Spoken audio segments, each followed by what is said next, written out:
قبرها جعل رأين لي تجاوين فانتي اوكي maxay shaki jiro hortaniyo qofta waxa isu socon adii 3 sano miya xasaas socon ku dhih okay anino waxa is arka anu mar iska xanaaqa arka mar anu iska farxsan arka qofta hada la hadlo waa farxaano hada waayna muruu hadda ka fiirso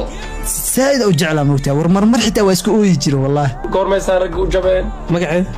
ya aasha allah aasha adiga magacaaga ahmed aasha ها ridwaan isaaqa kula hadlaayo ها jecel ma leedahay عوالي جعل اوكي qofka aad jeceshahay daacad ku tahay magaciisa magaciisa Ibrahim allaha ka saarto ha Ibrahim yaa waay adiga waay maxamed maxaa fiir waa rab daranta yaan telefoon numberkayga soo wicna qaaq maliide marka soo jawaas maxaan naga dhaxay aniga ciyaarta u soo laabto waa ku jecel xasaas uu gal caasho fiir hadda adiga waxaan dhamay ka taabsan telefoon cad ii saartay marka caajisay kuga caajisanaayay ada caajis ka dhig noocaaga noocyo la mid ah waa waqtiga la soo lumiyay ooyina ooyinaasti u daaran